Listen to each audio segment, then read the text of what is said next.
Hi friends, this is Rafi. Welcome to my channel. ఈరోజు Nifty bank Nifty గురించి తెలుసుకుందాం friends. చూడండి ఫ్రెండ్స్, మనకి బ్యాంక్ నిఫ్టీ ఈరోజు క్లోజింగ్ ప్రైస్ వచ్చి 52,188 దగ్గర అయితే క్లోజ్ అవడం జరిగింది బ్యాంక్ నిఫ్టీ. సో కానీ బ్యాంక్ నిఫ్టీలో నేను ప్రీవియస్ డే వీడియోస్లో కూడా మీకు చెప్పడం జరిగింది. నేను పుట్ ఆప్షన్ అయితే బై చేయడం జరిగింది కూడా చెప్పడం జరిగింది. ఇక ఎప్పుడంటే 11వ తారీఖు నేను 11వ తారీఖుని పుట్ ఆప్షన్ అయితే బై చేశాను. తర్వాత 11వ తారీఖు 12వ వరకు కూడా మార్నింగ్ వరకు కూడా ప్రాఫిట్లో ఉన్నాను. తర్వాత నా స్టాప్ లాస్ హిట్ అయింది. సమ్ అమౌంట్ కొద్దిగా 47,000 సమ్ అమౌంట్ నాకు లాస్ అయితే రావడం జరిగింది. మళ్ళీ వెంటనే నేను నా స్టాప్ లాస్ ఎప్పుడైతే హిట్ అయిందో నేను వెంటనే కాల్ ఆప్షన్ కూడా తీసుకోవడం జరిగింది. ప్రజెంట్ అయితే ప్రాఫిట్లో ఉన్నాను. ప్రజెంట్ నేను ఇంకా హోల్డింగ్లో ఉన్నాను అనమాట. కానీ మార్కెట్ ఒక రాంగ్ బయింగ్ వెళ్ళింది market. So market selling pressure రావాలా. నేను మాత్రం ఈరోజు చాలా మటుకు వీలైతే నా పొజిషన్లో ఉన్నది 85% అయితే ప్రాఫిట్ అయితే బుక్ చేయడం జరిగింది. ఇంకా 15% మాత్రమే హోల్డ్లో పెట్టాను. అది మార్నింగ్ రేపు గ్యాప్ అప్ ఓపెనింగ్ వెంటనే ఇది కూడా తీసేస్తాను. ఎందుకంటే మనకి ఫెడరల్ మీటింగ్ ఉంది. సో రేపు ఎల్లుండి కొద్దిగా మార్కెట్లో కాషియస్గా ఉండండి. కొద్ది మార్కెట్ ఇప్పటివరకు కూడా మార్కెట్ రాంగ్ బయింగ్ వెళ్ళింది మార్కెట్. సో ఆ రాంగ్ బయింగ్ మార్కెట్లో కొద్దిగా మార్కెట్ డౌన్ సైడ్కి రావాలి కాబట్టి అజంప్షన్ చేసుకోవాలి. మార్కెట్ కొద్దిగా డైజెషన్ చేసుకోవాలి డౌన్ సైడ్కి వచ్చి. సో విత్ వాల్యూమ్ ప్రకారం కూడా ఏంది మార్కెట్లో మూమెంట్ అప్సైడ్ మూమెంట్ లేదు. కానీ మనం అప్సైడ్ మూమెంట్ వెళ్తుంది మార్కెట్. రేపు కానీ ఎల్లుండి కానీ మార్కెట్లో బిగ్ మూమెంట్ రావాలి. So down federal rate cut వచ్చి 50 బేసిక్ పాయింట్ అయితే ఉంటుందని చెప్పి చాలామంది అనలిస్ట్ అయితే ఎక్స్పెక్ట్ చేస్తున్నారు. ఒకవేళ 50 బేసిక్ పాయింట్ అయితే ఫెడరల్ ఇది రేట్ కట్టే ఉంటే కనుక మార్కెట్ డెఫినెట్గా మార్కెట్ను ఏదే విధంగా మార్కెట్ పడుతుందా లేదా అప్సైడ్ మూమెంటం వెళ్తుందా అది మనం చూసుకోవాలి. ఎందుకంటే మార్కెట్లో చాలా రకాల ఫ్యాక్టర్స్ ఉన్నాయి. అది రేట్ కట్ ఏ బేసిక్ మీద మనకి చేసారో అది తెలియాల్సి వస్తుంది. తెలిసిన తర్వాత మనం మార్కెట్ని బై కానీ సెల్ కానీ చేయాలన్నమాట. కానీ ఇక్కడ వాల్యూమ్ అనాలిసిస్ ప్రకారం టెక్నికల్ అనాలిసిస్ ప్రకారం మనం చూసుకుంటే మార్కెట్ ఒక రాంగ్ బయింగ్ వెళ్ళింది. మార్కెట్ కంపల్సరీగా డౌన్ సైడ్కి రావాలి. ఒకవేళ డౌన్ సైడ్కి వస్తే మాత్రం 51,000 దగ్గర అయితే ఒక సపోర్ట్ లెవెల్ ఉంది మార్కెట్కి. సో అది కూడా బ్రేక్ చేస్తే మాత్రం ఓవరాల్గా 50,000 దగ్గర అయితే మార్కెట్ ఫుల్ సపోర్ట్ అయితే 50,000 దగ్గర అయితే మార్కెట్ ఉందన్నమాట. సో అంత సెల్లింగ్ రాకపోవచ్చు, కానీ బిగ్ క్యాండిల్ మాత్రం వస్తుందని చెప్పి నేను ఈ క్యాండిల్స్ ఉన్నాయి కదా, ఈ బిగ్ క్యాండిల్ వచ్చే అవకాశం పాసిబిలిటీ ఉందని చెప్పి ఎక్స్పెక్ట్ చేస్తున్నాను. సో చూద్దాం ఎంతవరకు మనకి రేట్ కట్ ఉంటుంది. 50 బేసిక్ పాయింట్ అయితే రేట్ కట్ ఉంటుందని చెప్పి చాలామంది అంటున్నారు. సో అంతవరకు ఉంటే మాత్రం మార్కెట్లో డెఫినెట్గా కొద్దిగా సెల్లింగ్ ప్రెజర్కి అనుకుంటున్నాను. 80% అయితే సెల్లింగ్ ప్రెజర్కి రావాలి మార్కెట్. ఇంకా 20% మాత్రం కొద్దిగా న్యూస్ బేసిక్ మీద మార్కెట్ వెళ్తుంది. ఓకేనా. సో ఒకసారి ఇంట్రాడే బేసిక్ చూద్దాం ఫ్రెండ్స్. చూడండి ఫ్రెండ్స్, ఇది 30 మినిట్స్ క్యాండిల్ అనమాట. 30 మినిట్స్ క్యాండిల్లో నేను కనౌట్ అయ్యాను. ఎందుకంటే కొద్దిగా స్క్రీన్ చిన్నగా ఉంటుంది, మీకు ఎక్స్ప్లెయిన్ చేయడానికి బాగుంటుందని చెప్పి నేను 30 మినిట్స్లో కనౌట్ అయ్యాను. చూడండి, మనకి ఒక సపోర్ట్ అండ్ రెసిస్టెన్స్ నేను గత కొన్ని రోజుల నుంచి మార్కెట్ సపోర్ట్ చేసుకుంటుంది. మార్కెట్ అప్ సైడ్ మూమెంట్ వెళ్తుంది. అదే రెసిస్టెన్స్ లెవెల్ ఫేస్ చేసుకుంటే మార్కెట్ డౌన్ సైడ్కి రావడం జరిగింది. చూడండి, మార్కెట్ ఈ లెవెల్ని మనం బేస్ చేసుకుంటే మార్కెట్ ఈ లెవెల్ దగ్గర నుంచి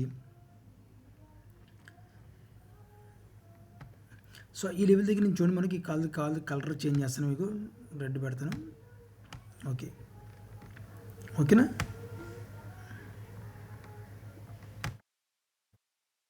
ఓకే, ఈ లెవెల్ని చూడండి మార్కెట్ మనకు మల్టిపుల్ టైం ఈ లెవెల్ని మార్కెట్ బేస్ చేసుకుని మార్కెట్ ఒక రెసిస్టెంట్గా ఫేస్ చేసుకుని మార్కెట్ చూడండి ఈ లెవెల్ దగ్గర కర్సర్ పెడుతున్నాను. ఈ లెవెల్ దగ్గర మల్టిపుల్ టైం ఈ లెవెల్ దగ్గర నుంచి మార్కెట్ డౌన్ఫాల్ అయితే రావడం జరిగింది. మళ్ళీ ఈ లెవెల్ దగ్గర వచ్చే డౌన్ఫాల్ అయింది మార్కెట్. మల్టిపుల్ టైం ఈ లెవెల్ దగ్గర రెసిస్టెంట్ లెవెల్ ఉంది, అంటే సెల్లర్స్ ఈ లెవెల్ దగ్గర కూర్చున్నారని చెప్పి మార్కెట్ని మనకు ఒక టెక్నికల్ అనాలిసిస్ అయితే మనకు చెప్తుంది. అదేవిధంగా సపోర్ట్ లెవెల్ మనం చూసుకుంటే మాత్రం డెఫినెట్గా సపోర్ట్ లెవెల్ దగ్గర నుంచి మార్కెట్ ఒక సపోర్ట్ ఈ లెవెల్ దగ్గర నుంచి రేపు ఒక సపోర్ట్ లెవెల్ దొరకాలి మార్కెట్కి. ఒకవేళ మార్కెట్ రేట్ కట్ అయితే మాత్రం డెఫినెట్గా మార్కెట్లో మళ్ళీ ఈ లెవెల్ దగ్గర నుంచి ఒక సపోర్ట్ లెవెల్ దొరకాలన్నమాట. సో ఈ రెడ్ లైన్ అయితే ఉందో ఆ లెవెల్ చూడండి, మీరు కన్ఫ్యూజ్ ఏమవద్దు. మనం దానికి సపోర్ట్ లెవెల్స్ అనమాట. ఈ లెవెల్ దగ్గర మనకి మల్టిపుల్ అంటే 50,600 నుంచి 50,500 నుంచి 50,600 వరకు అయితే ఒక సపోర్ట్ లెవెల్ ఉంది. అదే రెసిస్టెంట్ లెవెల్ ఇది బ్రేక్ చేస్తాం. ఈ రెసిస్టెంట్ లెవెల్ మాత్రం మనకి రేట్ కట్ని యాక్సెప్ట్ చేసి మార్కెట్ బ్రేక్ చేస్తే మాత్రం మార్కెట్ మళ్ళీ 53,000 53,000 పైనే మరి మార్కెట్ అప్సైడ్ మూమెంట్కి వెళ్ళే పాసిబిలిటీ ఉంది. నిఫ్టీ అయితే బ్యాంక్ నిఫ్టీ కంపేర్ చేసుకుంటే గతంలో కూడా మీకు చెప్పడం జరిగింది. నిఫ్టీ స్ట్రాంగ్గా ఉంది, బ్యాంక్ నిఫ్టీ వీక్గా ఉందని కూడా చెప్పడం జరిగింది.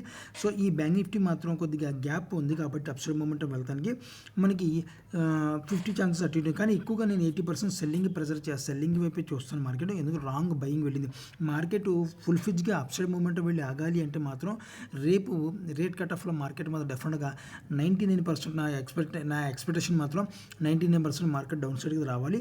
డౌన్ సైడ్కి వచ్చిన తర్వాత దానికి రాంగ్ బయింగ్ని యాక్సెప్ట్ చేసుకుని మార్కెట్ మళ్ళీ అప్ సైడ్ మూమెంట్ వెళ్ళాలి. అక్కడి నుంచి మాత్రం మన మార్కెట్ 53,000 మార్కును టచ్ చేసే పాసిబిలిటీ ఉందన్నమాట. ఓకేనా. సో చూడండి, ఇది ఒక సపోర్ట్ లెవెల్, ఇది రెసిస్టెంట్ లెవెల్, ఇది బ్యాంక్ నిఫ్టీ యొక్క support and resistant level friends. ఇప్పుడు ఒకసారి నిఫ్టీ ఒకసారి చూద్దాం ఫ్రెండ్స్. నిఫ్టీ చూడండి ఫ్రెండ్స్, నిఫ్టీ క్లోజింగ్ ప్రైస్ వచ్చి 25,418 దగ్గర అయితే క్లోజ్ అవడం జరిగింది నిఫ్టీ. సో నిఫ్టీ ఒక ఆల్ టైమ్ హైని మొన్న previous day 2 days back all time హైని టచ్ అవ్వడం జరిగింది. నిన్న కూడా ఆల్ టైమ్ హైని టచ్ అవ్వడం జరిగింది. సో ఈ రోజు మాత్రం ఆ లెవెల్ని బ్రేక్ చేయలేకపోతుంది. కొద్దిగా సెల్లర్స్ అక్కడి నుంచి 25,500 దగ్గర నుంచి కొద్దిగా సెల్లర్స్ అయితే ఉన్నారని చెప్పి అనుకుంటున్నాను ఇది.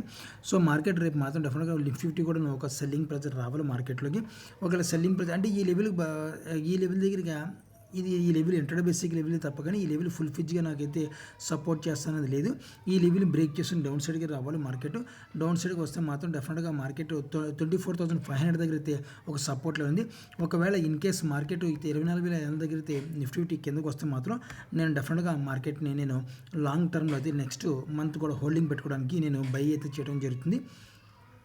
సో ఆ 24,000 వరకు మార్కెట్ కొద్దిగా స్పీడ్గా సెల్లింగ్ ప్రైజర్ వస్తే, అంటే విత్ వాల్యూమ్ ప్రకారం చెప్తాను, కొద్దిగా స్పీడ్ సెల్లింగ్ ప్రైజర్ వస్తే మాత్రం 24,500 నుంచి ఒక 100 పాయింట్ 200 పాయింట్స్ కూడా కింద డౌన్ సెల్కి వస్తుంది. మనకు కంగారు పడక్కర్లేదు.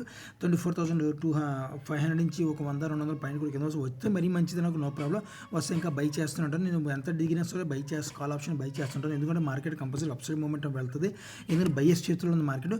కొద్దిగా మార్కెట్కి ఒక రాంగ్ బయింగ్ వెళ్ళింది కాబట్టి ముందుగానే మార్కెట్ ప్రొడక్షన్ చేసుకున్నారు కాబట్టి మార్కెట్లో ఎలాగో రేట్ కట్ ఉంటుంది. అప్పుడు ఎలాగో సెల్లింగ్ ప్రెజర్ చేద్దాం, ప్రాఫిట్ బుక్ చేసుకుందాం అనుకుంటారు ఎఫ్ఐ పెద్ద వదిలి. అందువల్ల ఏంటంటే ఇప్పుడు ప్రాఫిట్ బుక్ చేసుకుంటారు వాళ్ళు. సో మార్కెట్ రాంగ్ బయింగ్లో కంపల్సరీ దానికి కిందకి డౌన్ సైడ్ రావాలి కాబట్టి వస్తే 24,500 దగ్గర ఒక 100 పాయింట్స్ అటు ఇట్లో ఉంటుంది. 24,500 నుంచి కిందకు డౌన్ సైడ్ అయినా మీకు కంగారు పడక్కలేదు, నో ప్రాబ్లం. సో ఓకే, 24,500 దగ్గర అయితే సపోర్ట్ లెవెల్ అయితే ఉంది నిఫ్టీకి. సో ఇంటర్డే బేసిక్లో ఒకసారి చూద్దాం ఫ్రెండ్స్. సో ఈ 30 minutes చార్ట్ ఫ్రెండ్స్, ఇది Nifty. So Nifty 30 minutes chart, ఇది మార్కెట్ కొద్దిగా ఒక సపోర్ట్ అండ్ రెసిస్టెంట్ లెవెల్ వేసుకుంది. గత 2 రోజుల నుంచి మార్కెట్, గత 3 రోజుల నుంచి అని కూడా చెప్పుకోవచ్చు. గత 3 రోజుల నుంచి మాత్రం మార్కెట్ ఒక సపోర్ట్ లెవెల్ని బేస్ చేసుకుంటూనే వెళ్తుంది. సో ఇది రేపు బ్రేక్ చేసే అవకాశం ఉంటే మాత్రం కొద్ది సెల్లింగ్ ప్రెజర్ వచ్చే అవకాశం ఉంది. చూడండి, ఈ లెవెల్ దగ్గర నుంచి మార్కెట్ ఒక సపోర్ట్ వేసుకుంటుంది మార్కెట్. ఇది ఇంటర్డే బేసిక్లో ఇది సపోర్ట్ చేసుకుంటుంది. మళ్ళీ మార్కెట్ మళ్ళీ ఈ లెవెల్ దగ్గర నుంచి చూసుకుంటే మాత్రం ఒక రెసిస్టెంట్ లెవెల్ ఫేస్ చేసుకుని మార్కెట్ ప్రజెంట్ అయితే ఉందన్నమాట. ఓకేనా. సో ఇది support intraday basis support level. వాళ్ళకి మనకి మార్కెట్లో 24,400, ఒకవేళ 24,400 హై వాల్యూమ్తో బ్రేక్ చేస్తే మాత్రం డెఫినెట్గా మళ్ళీ మార్కెట్ 99% మాత్రం 24,000 దగ్గరికి వచ్చే పాసిబిలిటీ ఉంది. 24,000 మన స్ట్రాంగ్ సపోర్ట్ లెవెల్ ఉంది. ఈ ఎల్లో లైన్ ఉంది కదా, ఇది స్ట్రాంగ్ సపోర్ట్ లెవెల్. నేను ప్రీవియస్ డే వీడియోస్లో కూడా చెప్పాను, మార్కెట్ ఈ లెవెల్ని ఇంకోసారి అటెంప్ట్ చేయాల్సి వచ్చింది కూడా చెప్పడం జరిగింది.